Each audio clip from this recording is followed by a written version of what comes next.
영국 BBC 다큐멘터리 시청률 80% 달성? 한국이 뭔데요? 영국의 20년차 PD가 기획한 한국 다큐가 전 세계를 충격에 빠뜨렸습니다. 순식간에 독일, 프랑스, 스페인 매체까지 퍼져나갔죠.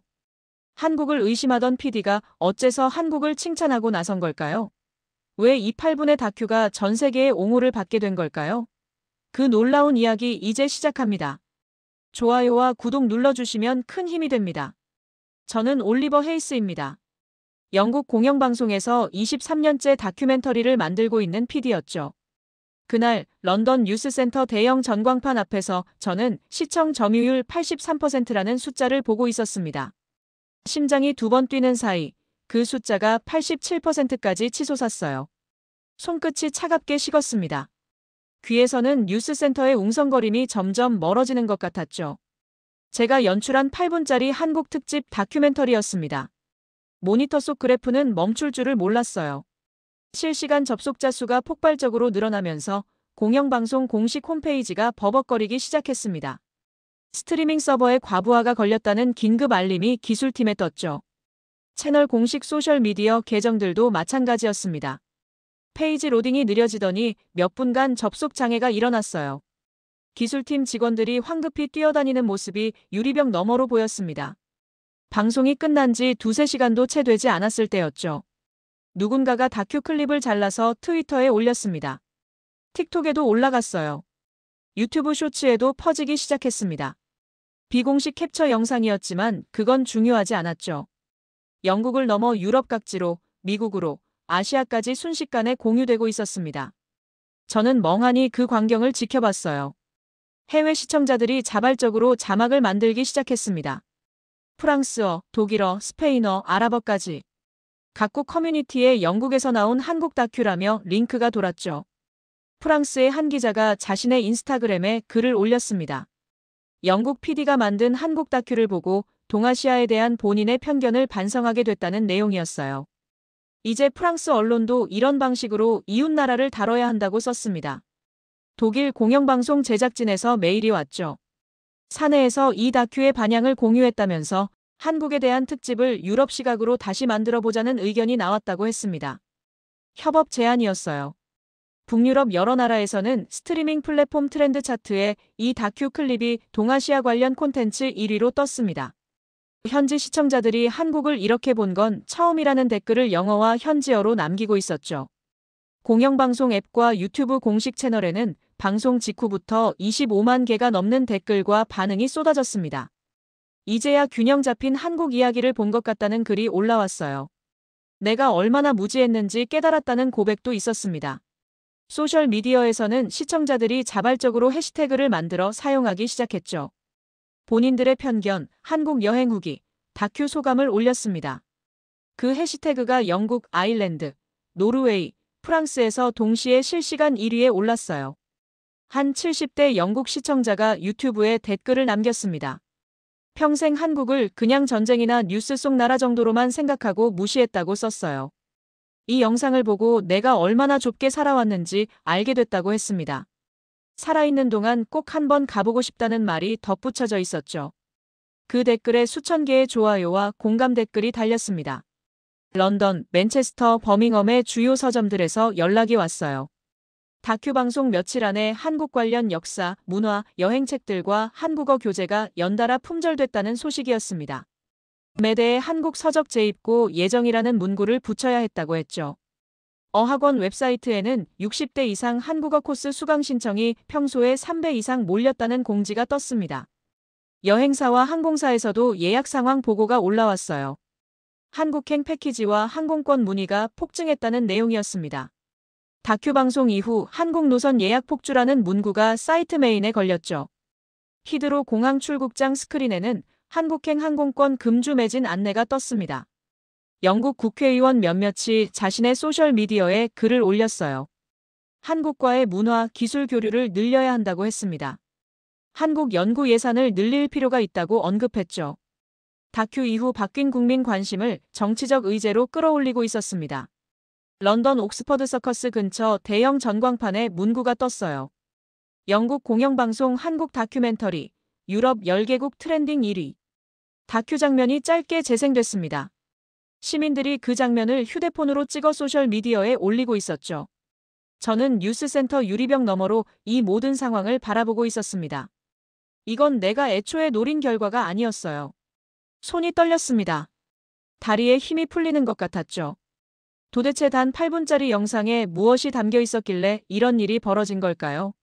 솔직히 말씀드리겠습니다. 이 모든 파장은 제가 처음에 품었던 의도와는 정반대에서 시작됐어요. 저는 한국을 칭찬하려고 이 기획을 시작한 게 아니었습니다. 오히려 그 반대였죠. 화려한 포장 뒤에 숨은 실체를 까발리겠다는 마음으로 카메라를 들었습니다. 시청률을 올리고 싶었어요. 승진이 필요했습니다. 그래서 자극적인 주제를 골랐죠. 그런데 어쩌다 여기까지 온 걸까요? 이야기를 처음부터 해드려야 할 것 같습니다. 제가 어떻게 이 기획을 시작했는지, 한국에서 무엇을 봤는지, 런던 거리에서 어떤 일이 벌어졌는지, 그리고 왜 결국 제 편견을 카메라 앞에서 고백해야 했는지를요. 저는 20년 동안 수십 편의 다큐멘터리를 만들어 왔어요. 중동 분쟁 지역을 취재했고 아프리카 기아 현장을 카메라에 담았습니다. 유럽 난민 위기를 다룬 프로그램으로 상을 받기도 했죠. 베테랑이라는 소리를 들었습니다. 그런데 최근 들어 상황이 달라졌어요. 지난 1년 사이 제가 연출한 다큐멘터리 3편이 연속으로 기대 시청률을 밑돌았습니다. 영국 노동자 계층의 삶을 다룬 프로그램이 먼저 고꾸라졌죠. 기후변화와 농촌 공동체를 연결한 기획도 반응이 시원찮았어요. 북해 어업마을의 쇠락을 담은 작품마저 목표치에 한참 못 미쳤습니다. 묵직한 주제, 정통 다큐멘터리 문법. 제가 잘한다고 믿었던 방식이었는데 시청자들은 외면했어요. 인사평가 화면에 찍힌 숫자들이 차갑게 빛나고 있었습니다. 승진 후보 명단에서 제 이름은 사실상 밀려난 상태였죠. 사무실 형광등 불빛 아래서 모니터를 바라보는 제 얼굴이 창문에 비쳤어요. 초라해 보였습니다. 이번 프로젝트가 마지막 기회라는 걸 알고 있었죠. 당시 영국 사회 분위기가 묘했습니다. K-드라마, K-팝, K-뷰티 열풍이 몇 년째 이어지고 있었어요. 언론과 정치권 일부에서 슬슬 다른 목소리가 나오기 시작했죠. 한국 과대평가론이었습니다. 영국 언론은 너무 호의적이다. 좀 균형을 맞춰야 한다는 칼럼이 여기저기서 올라왔어요. 저는 그 기류를 읽었습니다. 이걸 이용하면 시청률을 잡을 수 있겠다고 계산했죠. 편성회의 날이 왔어요. 저는 회의실 스크린에 PPT를 띄웠습니다. 제목은 화려한 이미지 뒤에 숨은 한국의 실제 일상이었죠. 8분짜리 특집을 제안했어요. 한국을 냉정하게 새로 평가하는 프로그램이라고 설명했습니다. 시청률과 논쟁성, 두 마리 토끼를 잡을 수 있다고 말했죠. 에밀리 클라크 부장이 펜을 내려놓았습니다. 한국을 다루는 건 민감하다고 했어요. 기울어진 보도가 되면 공영방송 신뢰에 타격이 갈 수 있다고 경고했죠. 저는 오히려 자신감을 보였습니다. 그래서 더 공정하게, 그러나 냉정하게 보겠다고 답했어요. 회의에 참석한 60대 고위 이사가 입을 열었습니다. 보수 성향으로 유명한 분이었죠. 솔직히 말해서 사람들 한국 이야기 지겨워한다고 했어요. K-머시기들 잔뜩 나오는 거 보면 피곤하다고 덧붙였습니다. 차라리 현실을 보여줘라. 그 말을 듣는 순간 계산이 섰어요. 이 기획이 잘만 나오면 윗선에서 밀어줄 수 있겠다는 확신이 들었습니다. 저는 기획안을 더 강하게 밀어붙였죠. 회의가 끝난 뒤에도 사무실에 남았습니다. 늦은 밤까지 불을 켜두고 있었어요. 화이트보드에 한국 지도를 대충 그려놓았습니다. 허름한 골목길, 관리 안 된 가게, 불친절한 서비스, 불편한 시스템. 이런 키워드들을 적어 넣었죠. 어디서 어떤 약점 장면을 뽑아올지 부정적 동선을 구체적으로 짰습니다. 출발 전날 밤이었어요. 저는 책상 앞에 혼자 앉아 있었습니다. 이건 승진을 위한 마지막 승부수야. 혼잣말이 입 밖으로 새어나왔죠. 사람들은 자극적인 실체 폭로를 보고 싶어 한다. 한국을 선택한 이유가 시청률 욕심과 연결돼 있다는 걸 스스로도 알고 있었습니다. 그래도 사실만 담으면 문제 없다고 합리화했어요. 취재팀을 꾸릴 때였습니다. 공개적으로는 한국을 처음 보는 눈으로 객관적으로 보자고 말했어요. 하지만 실제로는 한국에 가본 적 없고 한국에 호의적이지 않은 사람들만 모았습니다. 카메라 감독 루크, 작가 메디, 조연출 제임스. 이 3명으로 팀을 구성했죠. 루크는 촬영 장비를 점검하면서 말했습니다. 요즘 한국 너무 띄워준다. 우리라도 좀 현실을 보여줘야죠. 메디는 투덜거렸어요. 친구들이 맨날 K-드라마 얘기만 해서 질렸다고 했습니다. 제임스는 과거 동아시아 출장에서 당한 불친절 경험을 떠올리며 비슷비슷할 것이라고 말했죠. 팀 전체가 선입견으로 가득 차 있었습니다. 저를 포함해서요.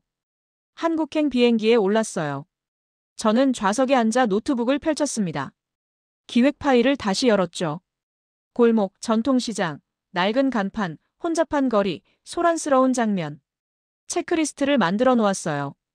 이 정도 장면이면 8분 안에 충분히 한국의 실체를 보여줄 수 있다고 생각했습니다. 혼자 미소를 지었죠. 몇 시간 후 저희 팀은 인천공항에 도착했습니다. 비행기에서 내리자마자 눈에 들어온 건 깔끔한 안내 표지판이었어요. 정확히 시간을 맞춰 움직이는 공항철도가 보였습니다. 사람들이 질서 있게 줄을 서고 있었죠. 저는 겉으로 태연한 척했어요. 공항은 어디나 이렇게 꾸며놓는 거야. 팀에게 대수롭지 않게 넘기라고 말했습니다. 공항 내 안내방송이 규칙적으로 흘러나왔어요. 한국어, 영어, 다국어로 반복됐습니다. 조연출 제임스가 옆에서 중얼거렸죠. 생각보다 잘 정리된 느낌인데요. 저는 곧바로 잘라 말했습니다. 관광객 상대니까 그렇지 시내 들어가 보면 다를 거야. 그렇게 말하면서도 얼굴이 살짝 굳는 걸 느꼈어요. 택시를 타고 서울 도심으로 들어갔습니다. 창밖 풍경이 스쳐 지나갔죠. 차선이 비교적 잘 지켜지고 있었어요. 신호체계가 효율적으로 돌아가는 모습이 보였습니다. 고층 빌딩과 주거단지가 균형 있게 배치된 도시 풍경이었죠. 제가 상상했던 혼란스럽고 어두운 도시 이미지와는 달랐습니다. 내심 당황했어요. 호텔에 도착한 첫날 밤, 저는 창밖 서울의 야경을 내려다봤어요. 관광객이 많이 다니는 구역이라 이렇게 반듯한 거야. 스스로를 설득했습니다. 화이트보드를 꺼내 다음 날부터 뒷골목, 현지인, 동네 집중 탐색이라는 계획을 다시 굵게 써넣었죠. 우리는 멋대로 결론을 내려놓고 한국으로 갔습니다. 그리고 그게 얼마나 위험한 출발인지 그땐 아무도 모른 척했어요. 저를 포함해서 말이죠. 이튿날 아침 호텔 조식당에 들어서자마자 직원 2명이 다가왔어요. 외국인인 우리 일행을 보더니 유창한 영어로 인사를 건넸죠. 메뉴 설명이 시작됐습니다. 알레르기 정보, 재료 원산지, 조리 방식까지 자세하게 안내했어요. 목소리 톤은 부드러웠고 표정에는 피로의 기색이 없었습니다. 저는 일부러 까다롭게 굴기로 했어요. 계란은 반숙으로 해달라고 했습니다. 토스트는 살짝만 구워달라고 덧붙였죠. 특정 채소는 빼달라고 요청했어요. 소스는 따로 담아달라고 했습니다. 한꺼번에 여러 가지를 주문하면서 직원의 표정이 굳는 장면을 잡아내려 했죠. 직원은 메모장을 꺼냈습니다. 물론이죠 라고 말하며 하나하나 적었어요. 10분 뒤 음식이 나왔습니다. 제가 요청한 대로 정확히 맞춰져 있었죠. 계란은 반숙이었고 토스트는 연한 갈색이었어요. 채소는 빠져 있었고 소스는 작은 그릇에 따로 담겨 있었습니다. 카메라맨 루크가 저를 슬쩍 쳐다봤어요. 저는 고개를 저었습니다. 쓸만한 장면이 없다는 뜻이었죠. 다음 테스트를 준비했습니다. 음식을 일부러 많이 남기고 자리에서 일어났어요. 접시에는 절반 이상이 그대로 있었죠. 불만족스러운 손님처럼 보이게 연출한 겁니다. 직원이 어떤 반응을 보일지 지켜보려 했어요. 출구로 향하는데 직원이 다가왔습니다. 손님, 혹시 입맛에 맞지 않으셨나요? 걱정스러운 표정으로 물었어요. 다른 메뉴를 권해드릴까요? 아침에 드실 만한 가벼운 것도 있습니다. 불친절한 서비스 대신 요청받지 않은 배려가 카메라에 담길 상황이 되어버렸죠. 저는 괜찮다고 손을 저었습니다. 속으로는 당황하고 있었어요. 오후에는 거리 촬영에 나갔습니다. 서울 시내 골목과 지하철역 주변을 돌아다녔죠. 일부러 여러 번 길을 물어봤어요. 귀찮게 질문받는 시민들을 포착하기 위해서였어요. 무시당하거나 무뚝뚝한 반응을 보여주려는 의도였습니다. 학생에게 물었고 직장인에게 물었고 노년층에게도 물었죠. 결과는 예상과 달랐습니다. 바쁜 와중에도 사람들이 발걸음을 멈췄어요. 그리고 외국인을 배려해 친절하게 방향을 설명해줬습니다. 어떤 젊은 여성은 직접 휴대폰을 꺼내 지도 앱을 열어 길을 찾아줬죠. 영어가 서툰 할머니는 손짓과 몸짓으로 열심히 알려주려 애썼어요. 한 중년 남성이 기억에 남습니다. 우리가 길을 물었더니 잠시 고민하더군요. 그쪽 가려면 방향이 반대다 라고 말했습니다. 그러더니 자신이 가던 길을 멈추고 택시를 잡아 우리를 목적지 근처까지 직접 데려다 줬어요. 얼떨떨했어요. 택시까지 잡아서 태워준다고? 제 의심이 무색하게. 그 남성은 잘 가라고 손을 흔들며 원래 가던 방향으로 돌아갔습니다. 저는 카메라 뒤에서 루크와 눈을 마주쳤어요. 루크의 표정도 당황스러워 보였죠. 이건 우리가 찾던 장면이 아니었습니다. 연기일까 진짜일까 의심됐어요. 점심때가 됐어요. 저는 일부러 허름해 보이는 작은 식당을 찾아 들어갔습니다. 간판이 낡았고 외관이 오래돼 보였죠. 위생 상태가 불량하거나 늙은 주인의 무뚝뚝함을 예상했어요. 가게 안은 생각보다 정돈돼 있었어요. 테이블이 깔끔하게 닦여 있었죠. 주방 쪽을 슬쩍 봤는데 바빠 보여도 꽤 깨끗했습니다. 메뉴판에 적힌 가격은 런던보다 확실히 저렴했어요. 식당 주인이 메뉴판을 들고 다가왔습니다. 50대 정도로 보이는 여성이었죠. 이건 좀 맵고 이건 담백하다고 설명해줬어요. 저는 잘 모르겠다고 말했습니다. 주인은 그러면 이거 드셔보세요. 외국분들 입맛에 잘 맞는다고 했죠. 맛이 덜 센 메뉴를 추천해준 겁니다. 매운 제육볶음 대신 순한 불고기를 가리켰죠. 음식이 나왔어요. 맵지 않고 짭조름하니 맛있었습니다. 쌀밥과 된장국까지 나왔는데도 가격은 10,000원도 채 안 됐죠. 런던에서 같은 양을 먹으려면 최소 15파운드는 내야 했을 거예요. 그날 저녁이었습니다. 호텔방에 돌아와 촬영한 화면을 확인했어요. 노트북 스크린에 하루 동안 찍은 영상들이 늘어서 있었죠. 제가 기대했던 장면은 없었어요. 지저분한 골목도, 불친절한 직원도, 무뚝뚝한 시민도 담겨 있지 않았습니다. 대신 조용히 효율적으로 돌아가는 도시가 있었죠. 친절하게 길을 알려주는 사람들이 있었어요. 깔끔하게 정돈된 식당과 합리적인 가격이 화면에 담겨 있었습니다. 이런 영상들을 그대로 방송에 가져가는 건 기획 의도와 완전히 어긋났어요. 한국의 허점을 보여주겠다던 기획서가 머릿속에 떠올랐습니다. 시청률을 올리겠다던 계산, 승진을 향한 마지막 승부수라던 다짐. 이 영상들로는 그 어떤 것도 이룰 수 없었죠. 한참을 고민했습니다. 손가락이 키보드 위에서 멈춰 있었어요. 삭제 버튼 위에 커서가 놓여 있었죠. 잠시 고민하다가 촬영본 대부분을 지웠어요. 팀에게는 쓸만한 장면이 없었다고 둘러댔습니다. 루크는 고개를 갸웃거렸고 메디는 의아한 표정을 지었죠. 제임스만 별다른 반응 없이 장비를 정리했어요. 방으로 돌아오니 가슴 한켠이 무거워졌습니다. 뭔가 잘못하고 있다는 느낌이 스멀스멀 올라왔어요. 하지만 인정하고 싶지 않았죠. 하지만 이젠 영국 복귀 일정이 다가오고 있었습니다. 저는 새로운 계획을 세웠어요. 한국 현장에서 기획을 채우기는 이미 틀렸다고 판단했죠. 남은 방법은 하나였습니다. 영국에서 한국에 대한 부정적 반응을 끌어내는 것이었어요. K-팝으로 유명해진 런던 중심가에서 진행할 거리 인터뷰 기획을 따로 준비하기 시작했습니다. 영국 시민들에게 한국 음식을 먹여보고 한국 제품을 테스트하려고요. 확실히 음식 문화 차이에 의한 부정적인 반응이 나올 거라고 생각했죠. 적어도 영국에서라면 원하는 장면을 얻을 수 있을 거라고 믿었습니다. 그렇게 저는 서울을 떠났어요. 카메라에 담긴 한국의 평범한 일상을 통째로 지운 채로 말이죠. 런던 소호거리, 빈 상가 하나를 3일간 빌렸습니다. 임대료 2,400파운드였죠. 간판에는 K푸드 팝업 스토어라고 적었어요. 김밥 200줄, 떡볶이 150인분, 순대 100인분을 준비했습니다. 오픈 시간은 정오, 영업 예정 시간은 6시간이었죠. 이건 다큐멘터리 촬영을 위한 실험이었습니다. 저는 확신이 있었어요. 영국인들 입맛에 한국 음식이 맞을 리 없다고 생각했죠. 김밥에서 나는 김냄새, 떡볶이의 강렬한 매운맛, 순대의 낯선 검은 외관. 분명 거부 반응이 나올 거라고 계산했습니다. 한국에서 얻지 못한 부정적 장면을 여기서 건지려는 마지막 시도였어요. 오픈 첫날 정오가 됐습니다. 유리문을 열었죠. 점심시간 인파가 소호거리를 가득 메우고 있었어요. 매콤달콤한 떡볶이 냄새가 바깥으로 퍼져나갔습니다. 지나가던 사람들이 고개를 돌리기 시작했죠. 첫 번째 손님이 들어왔어요. 30대 직장인 남성이었습니다. 점심시간에 뭔가 새로운 걸 먹어보려고 왔다고 했죠. K푸드라는 간판을 보고 호기심이 생겼다고 덧붙였어요. 그의 표정에는 기대보다 경계심이 더 많아 보였습니다. 무난한 맛의 김밥을 권했어요. 그가 젓가락으로 한 조각을 집더니 입에 넣고 천천히 씹었습니다. 표정이 묘했어요. 한 줄을 다 먹고 난 그의 눈이 커졌습니다. 이거 샌드위치보다 훨씬 낫네요.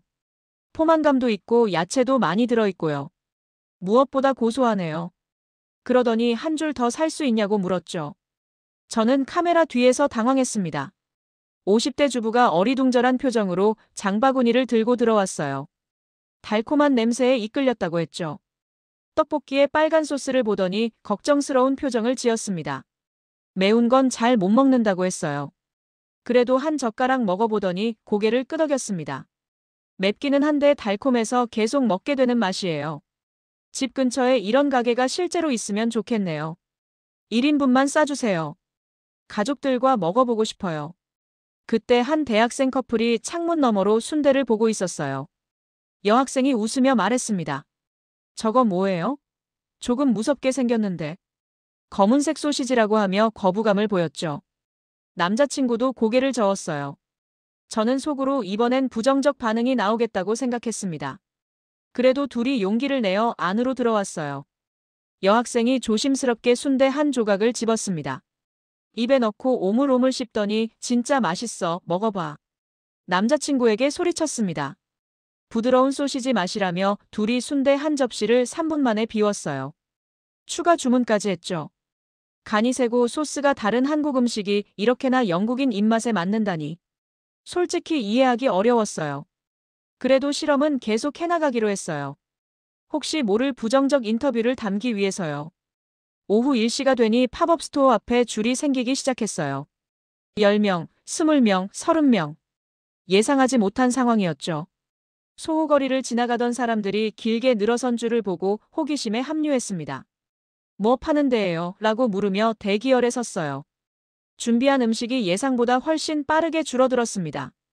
오후 2시가 넘자 준비해둔 김밥 200줄이 동났어요. 오후 3시에는 떡볶이가 바닥났죠.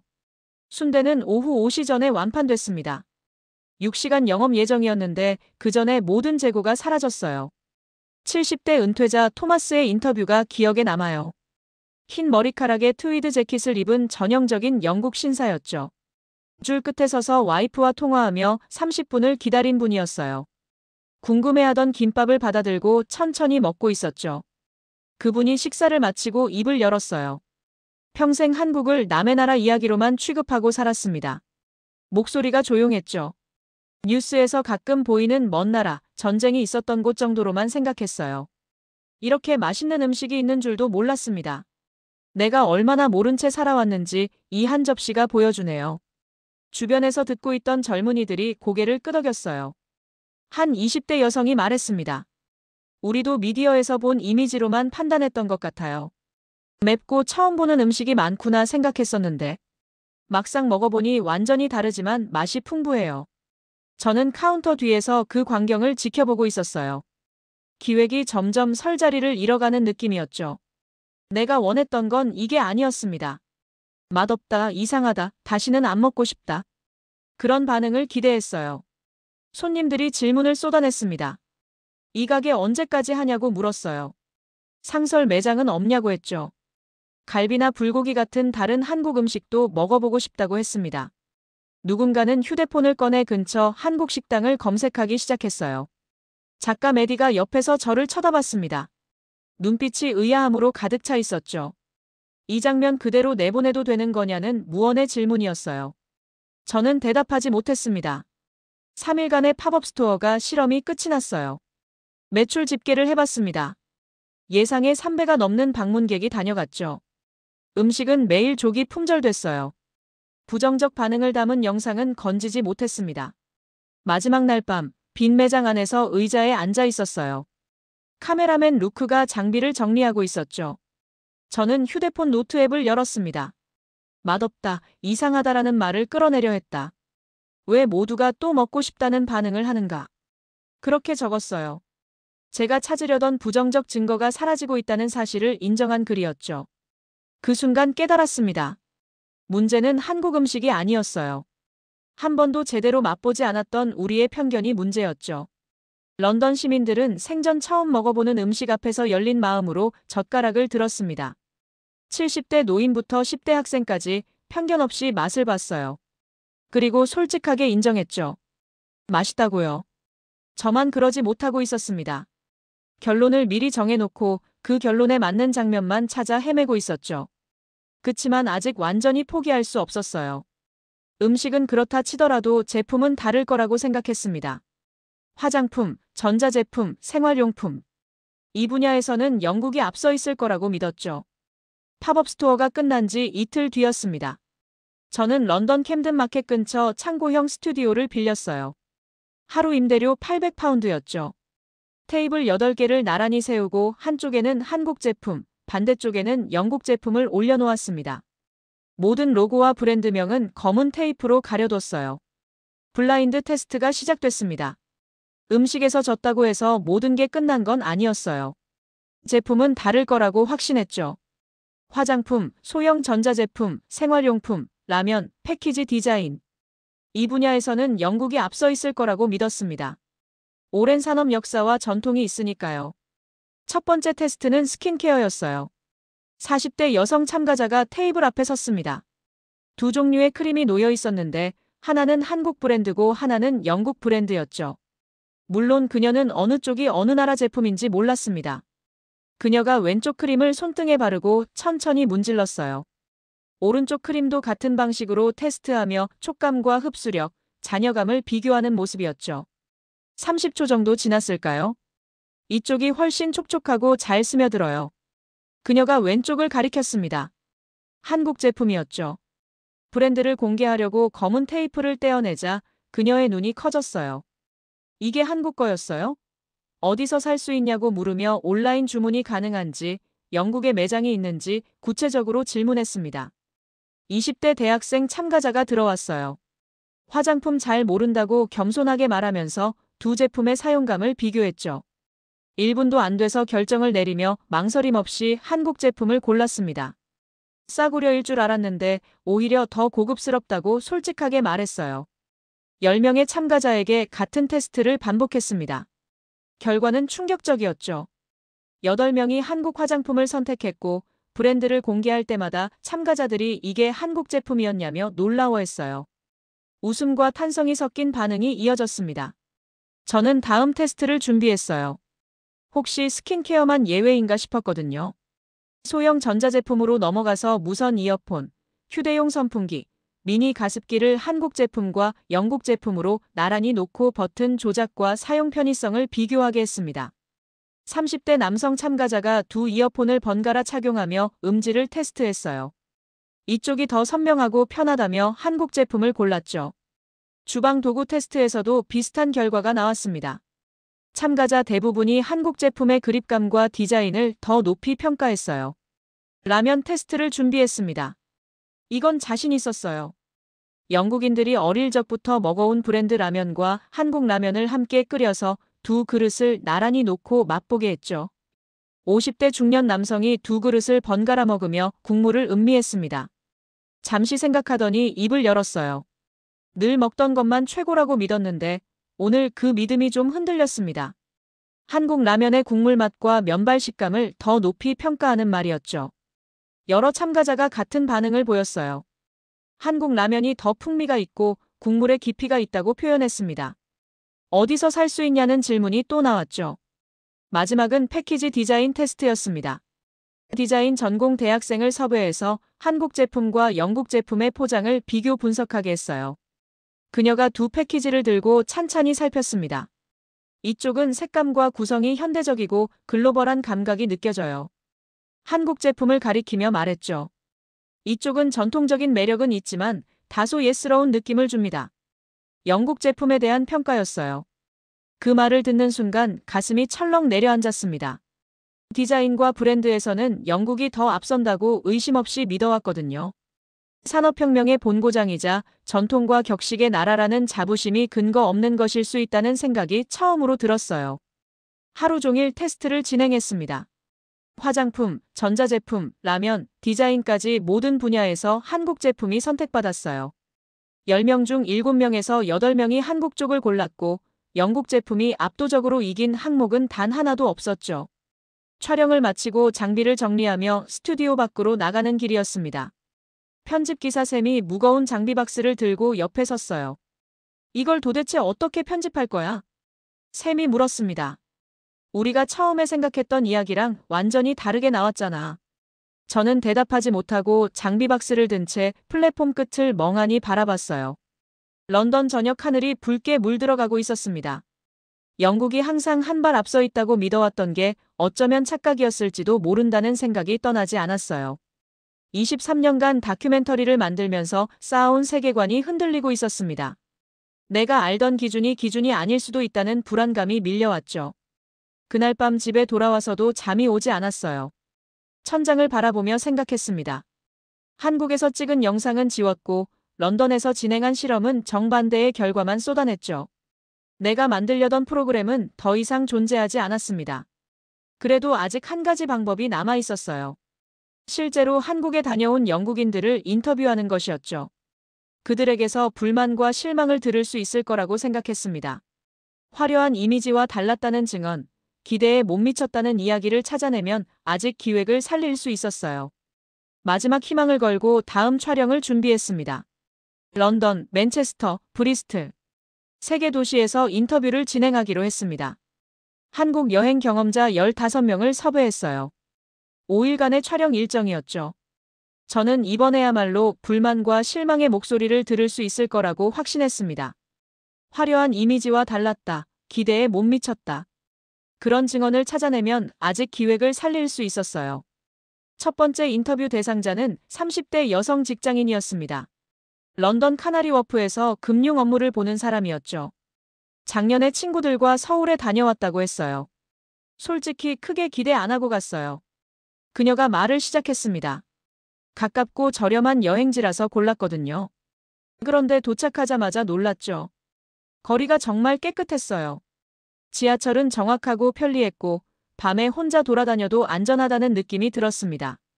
음식은 말할 것도 없었고요. 특히 밤에 본 서울 야경이 기억에 남는다고 했어요. 다음에는 부산과 제주도도 가보고 싶다고 덧붙였죠. 마지막에 이런 말을 했습니다. 런던보다 더 에너지가 느껴졌어요. 영국 수도보다 더요. 저는 카메라 뒤에서 입술을 깨물었습니다. 두 번째 인터뷰는 50대 부부였어요. 결혼 20주년 기념으로 한국에 다녀왔다고 했죠. 아내가 먼저 입을 열었습니다. 사실 남편이 처음에 내키지 않아 했어요. 아내가 웃으며 말했죠. 왜 하필 한국이냐고 유럽 어디든 가자고 했거든요. 마지못해 따라왔는데 결국 남편이 더 좋아하게 됐어요. 남편이 머쓱한 표정으로 끼어들었습니다. 현지인들이 정말 친절했어요. 택시기사가 목적지까지 가는 동안 이것저것 설명해줬는데 팁도 안 받으면서요. 식당에서도 호텔에서도 서비스가 놀라웠습니다. 영국에서는 경험해 본 적 없는 수준이었어요. 대학생 배낭여행 그룹 인터뷰가 이어졌습니다. 3명의 청년이었죠.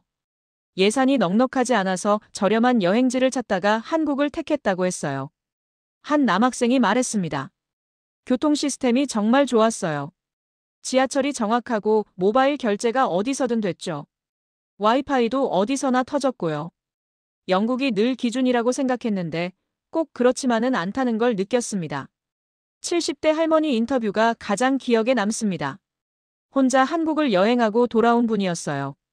흰 머리카락에 작은 체구, 부드러운 목소리를 가진 분이었죠. 나이가 있어서 걱정을 많이 했어요. 할머니가 천천히 말을 시작했습니다. 혼자 가는 거라 더 불안했고요. 그런데 지하철에서 사람들이 먼저 다가와 자리를 양보해줬어요. 식당에서는 메뉴를 하나하나 친절하게 설명해줬고요. 할머니의 눈가가 붉어졌습니다. 하루는 길을 잃어버렸어요. 한참을 헤매다가 경찰에게 도움을 요청했죠. 그 경찰이 직접 호텔까지 데려다 줬어요. 영어도 잘 못하면서 손짓발짓으로 안심시켜주면서요. 평생 잊지 못할 것 같습니다. 저는 카메라를 든 채 할머니의 눈물을 지켜봤어요. 가슴 한켠이 먹먹해졌습니다. 40대 사업가 인터뷰도 진행했습니다. 업무차 한국을 자주 찾는 분이었어요. 처음에는 어쩔 수 없이 출장을 갔어요. 사업가가 말했습니다. 별 기대 없이요. 그런데 지금은 한국 출장을 기대할 정도가 됐습니다. 의사결정이 빠르고 분위기가 역동적이에요. 혁신 속도도 놀랍고요. 솔직히 영국 기업도 배울 게 많다고 생각합니다. 마지막 인터뷰는 대학 교수였어요. 미디어학을 가르치는 분이었죠. 이 인터뷰가 제 가슴에 비수를 꽂았습니다. 영국 미디어가 한국을 비롯한 동아시아를 다룰 때 종종 낡은 프레임에 갇혀 있습니다.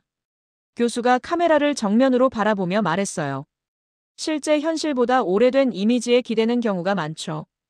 한 번도 가보지 않은 나라를 기존 기사와 편견에 기대 재단하는 건 언론이 할 일이 아닙니다. 교수가 말을 이었습니다. 당신 같은 현장 취재자가 진짜 모습을 보여주는 게 중요합니다. 직접 보고 직접 경험한 것을 있는 그대로 전달하는 것. 그게 저널리스트의 본분 아닌가요? 그 말을 듣는 순간 가슴이 쿡 찔리는 느낌이었어요. 제가 바로 그 낡은 프레임을 재생산하려 했던 사람이었으니까요. 결론을 미리 정해놓고 그 결론에 맞는 증거만 찾아다녔습니다. 23년 경력의 베테랑 PD가 한 짓이 그거였어요. 촬영이 끝난 뒤 저는 집으로 가지 않았습니다. 편집실로 향했어요. 그날 밤 편집실에 홀로 앉아 있었습니다. 모니터 화면에 지금까지 찍은 모든 영상이 늘어서 있었죠. 팝업 스토어 음식 실험, 블라인드 제품 테스트, 여행자 인터뷰, 교수 발언까지. 수십 시간 분량의 촬영본이었어요. 재생 버튼을 눌렀습니다. 영상이 흘러갔어요. 김밥을 먹고 눈이 커지던 직장인, 순대를 맛보고 환호하던 대학생 커플, 한국 화장품을 고르며 놀라던 참가자들, 눈시울을 붉히던 70대 할머니. 이걸 지워버릴까? 화면을 바라보며 생각했습니다. 아니면 그대로 보여줄까? 수십 번을 되뇌었어요. 삭제 버튼 위에 커서를 올렸다가 내렸습니다. 양심과 직업적 욕심이 부딪히고 있었죠. 이 영상들을 내보내면 기획 의도와 정반대가 됩니다. 하지만 지워버리면 진실을 묻는 거였어요. 밤이 깊어갔습니다. 새벽 3시, 4시가 지났어요. 잠이 오지 않았죠. 새벽이 가까워질 무렵이었습니다. 창밖이 희끗하게 밝아오고 있었어요. 저는 의자에 앉은 채 천장을 바라봤습니다. 적어도 한 번쯤은 인정해야 한다. 내가 틀렸다고. 그 생각이 머릿속에서 떠나지 않았어요. 챕터 7. 8분으로 압축된 고백, 그리고 87%의 선택. 새벽 5시 47분이었습니다. 편집실 창문으로 런던의 여명이 스며들고 있었어요. 저는 밤새 의자에 앉아 있었죠. 모니터 화면에는 수십 시간 분량의 촬영본이 타임라인 위에 늘어서 있었습니다. 팝업 스토어 실험, 블라인드 테스트, 여행자 인터뷰, 교수 발언까지. 이걸 8분 안에 담아야 했어요. 손이 마우스 위에서 멈춰 있었습니다. 어떤 장면을 살리고 어떤 순서로 배치할지 결정해야 했죠. 그런데 그보다 먼저 해야 할 일이 있었어요. 처음 기획 의도가 잘못됐다는 걸 인정하는 것이었습니다. 저는 카메라를 꺼냈어요. 삼각대에 고정하고 편집실 한쪽 벽을 배경으로 세팅했습니다. 의자에 앉아 렌즈를 정면으로 바라봤죠. 녹화 버튼을 눌렀어요. 입을 열려는데 말이 목에 걸렸습니다. 첫 문장이 나오지 않았어요. 녹화를 멈추고 다시 시작했죠. 또 막혔습니다. 세 번째, 네 번째 시도도 실패했어요. 23년간 수백 명을 인터뷰하고 수십 편의 내레이션을 녹음한 사람이 자기 이야기를 하지 못하고 있었습니다. 다섯 번째 시도였어요. 숨을 깊이 들이쉬고 내쉬었습니다. 저는 한국의 실체를 까발리겠다는 의도로 이 기획을 시작했습니다. 목소리가 떨렸죠. 화려한 포장 뒤에 숨은 허점을 찾아내겠다고 생각했어요.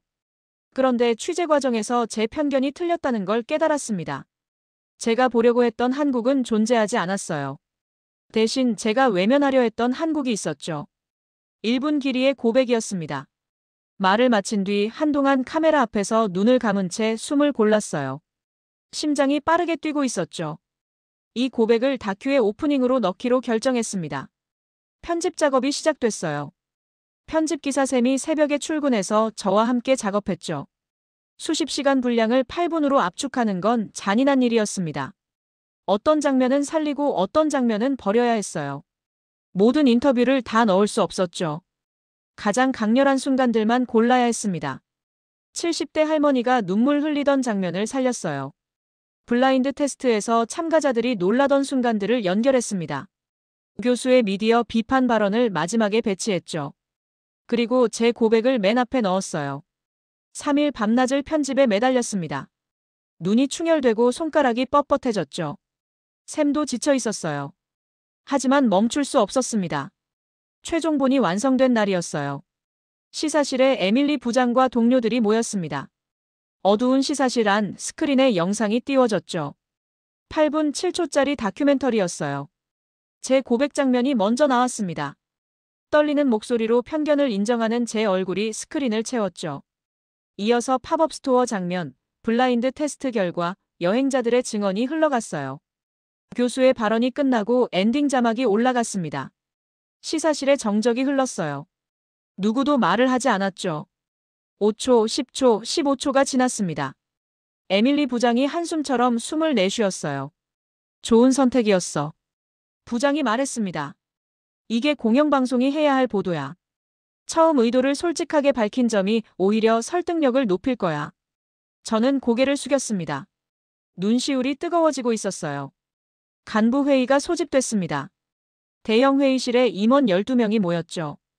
영상이 다시 상영됐어요. 상영이 끝나자 60대 보수 성향 이사가 먼저 입을 열었습니다. 왜 굳이 한국을 좋게 비춰야 하나? 이사가 말했어요. 시청자들이 반발할 수 있어. 우리 채널 정체성에 맞지 않아. 30대 디지털 담당 이사가 맞섰습니다. 이미 젊은 세대는 한국을 다르게 보고 있습니다. 젊은 이사가 데이터를 꺼냈죠. 18세에서 34세 시청자 중 한국에 대한 호감도는 5년 전보다 47% 상승했어요. 우리 방송만 뒤처져 있었습니다. 40대 기획 이사가 동조했어요. 이건 한국을 좋게 보여주는 게 아니라 진실을 보여주는 겁니다. PD가 자기 편견을 인정한 것 자체가 뉴스 가치가 있어요. 논쟁이 30분 넘게 이어졌습니다. 보수 이사와 젊은 임원들 사이에 팽팽한 긴장이 흘렀죠. 결국 표결로 넘어갔어요. 찬성 8, 반대 4. 8분 이내로 편성한다는 조건으로 방송이 승인됐습니다. 저는 회의실을 나오며 다리가 풀리는 걸 느꼈어요. 편성이 확정된 순간이었죠. 이제 돌이킬 수 없었습니다. 방송 전날 밤이었어요. 저는 집에 돌아가지 못하고 뉴스센터층에 남아 있었습니다. 빈 사무실 창밖으로 런던의 야경이 보였죠. 내일 제 고백이 전국으로 방송된다는 사실이 실감나지 않았어요. 두려움과 안도감이 동시에 밀려왔습니다. 커리어가 끝날 수도 있었죠. 하지만 적어도 진실을 숨기지는 않았어요. 그 생각으로 겨우 마음을 다잡았습니다. 방송 당일이 밝았어요. 한국 특집이 본편 프로그램 사이 8분 슬롯으로 나가는 시간이었습니다. 저는 뉴스센터에서 시청률 그래프와 소셜미디어 반응창을 동시에 띄워놓고 지켜봤죠. 제 고백 장면이 나갔습니다. 떨리는 목소리가 전국 수백만 가구에 울려 퍼지고 있었어요. 심장이 터질 것 같았죠. 온라인 반응이 실시간으로 올라오기 시작했습니다. 용기 있는 보도였다는 댓글이 먼저 달렸어요. 내 편견을 깨달았다는 글이 이어졌죠. 사실을 알려줘서 고맙다는 메시지가 쏟아졌습니다. 일부 배신자다, 한국 편이다라는 비난 댓글도 있었지만 다른 시청자들의 반박에 금세 묻혔어요. 방송이 끝나고 실시간 시청률 집계 화면을 봤습니다. 다큐 파트 구간의 시청 점유율이 80%를 넘기더니 계속 올라갔어요. 83%, 85%. 숫자가 멈추지 않았죠. 87%. 영국 공영방송 다큐 역사상 최고 기록을 갈아치웠다는 데이터가 화면에 떴습니다. 저는 그 숫자를 바라보며 눈시울이 뜨거워지는 걸 느꼈어요. 옆에 있던 샘이 제 어깨를 두드렸죠. 최소한 한 사람에게라도 편견을 깨게 해줬다면 이 선택이 틀리지 않았다고 스스로에게 말했습니다. 모니터 속 숫자들이 흐릿하게 번져 보였어요. 제 입장보다 진실이 더 중요했습니다. 그 사실 하나만은 놓치고 싶지 않았어요. 방송 후 며칠이 지났습니다. 저는 매일 아침 출근해서 유튜브와 소셜미디어에 달린 댓글을 확인했어요. 영어 댓글만 있는 게 아니었죠. 프랑스어, 독일어, 스페인어, 아랍어까지 온갖 언어로 남겨진 반응들이 쏟아지고 있었습니다. 번역기를 돌려가며 하나하나 읽었어요. 한 독일인 시청자가 긴 댓글을 남겼습니다. 나는 독일인이지만 프랑스에 대해 막연한 편견을 갖고 있었다고 썼어요. 역사적인 이유도 있었고 미디어에서 본 이미지도 영향을 줬죠. 이 영상을 보고 직접 가서 사람들을 만나봐야겠다고 결심했다는 내용이었습니다. 그 댓글을 읽으며 깨달았어요. 편견은 국경을 넘는 공통 문제라는 사실을요. 영국인이 한국에 대해 가진 편견과 독일인이 프랑스에 대해 가진 편견이 본질적으로 다르지 않았습니다. 미국에서도 댓글이 달렸어요. 미디어를 통해 멕시코를 부정적으로만 봐왔다는 고백이었죠. 이제는 직접 가서 사람들의 실제 삶을 보고 싶다고 썼습니다. 중국의 젊은 시청자들도 반응을 남겼어요. 정부 선전만 믿고 한국을 무시했는데 이제 한국이 대단한 나라라는 걸 인정한다는 내용이었죠. 브라질에서 긴 메일이 왔습니다. 젊은 저널리스트가 보낸 것이었어요. 당신 영상을 보고 진실을 말하는 게 얼마나 중요한지 다시 깨달았다고 썼죠. 우리도 이웃나라에 대한 편견을 다루는 프로그램을 만들고 싶다며 조언을 구했습니다. 프랑스, 독일, 아일랜드의 PD들에게서도 메일이 도착했어요. 당신의 포맷에서 영감을 받아 이웃나라 특집을 만들었다는 내용이었습니다. 시청자들이 큰 감동과 눈물을 보였다고 감사 인사를 전했죠. 각국에서 이웃나라에 대한 편견 깨기 다큐와 뉴스 특집들이 줄줄이 제작되기 시작했습니다. 제 영상이 전 세계 저널리즘과 교육 현장에서 편견을 다루는 대표 사례로 언급되고 있다는 소식도 들려왔어요. 믿기지 않았죠. 방송 6개월 뒤였습니다. 한국에서 열린 국제방송 다큐멘터리 행사에 초청을 받았어요. 서울 코엑스 컨벤션 센터에서 열리는 행사였죠. 세계 각국 PD, 교사, 교수들과 토론 세션에 참여하게 됐습니다. 행사장에 도착하자 낯선 사람들이 다가왔어요. 자기소개를 하며 악수를 청했죠. 미국 대학에서 미디어학을 가르친다는 교수가 말했습니다. 당신 영상을 교재로 쓰고 있어요. 학생들에게 저널리즘 윤리를 가르칠 때 가장 먼저 보여주는 영상입니다. 독일 고등학교 교사도 다가왔어요. 당신 영상을 학생들에게 보여줬더니 아이들이 스스로 토론을 시작했다고 했습니다. 우리가 어떤 편견을 갖고 있는지, 그 편견이 어디서 왔는지를 이야기하기 시작했다고요. 그 수업이 제 교직 생활에서 가장 의미 있었습니다. 저는 그 말을 들으며 가슴이 벅차올랐어요. 제 선택이 교실까지 영향을 미쳤다는 사실이 실감나지 않았습니다. 토론 세션이 끝난 뒤 리셉션 장소로 이동했어요. 와인을 한 잔 들고 창밖을 바라보는데 누군가 다가왔습니다. 한국인 PD였죠. 40대 초반으로 보이는 남성이었어요. 올리버 PD님이시죠? 그가 영어로 말했습니다. 저는 서울에서 다큐멘터리를 만드는 PD입니다. 꼭 인사드리고 싶었어요. 저는 손을 내밀었습니다. 만나서 반갑다고 했죠. 그가 말을 이었어요.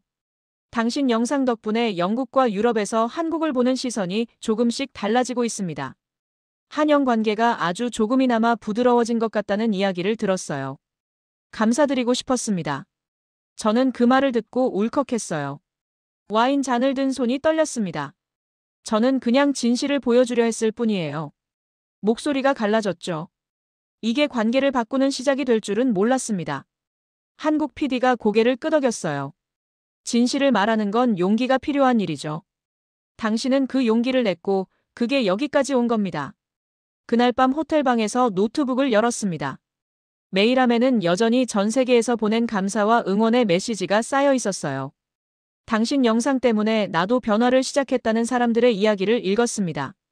프랑스의 학생, 브라질의 기자, 독일의 주부, 미국의 대학원생까지. 저는 다시 한번 다짐했어요.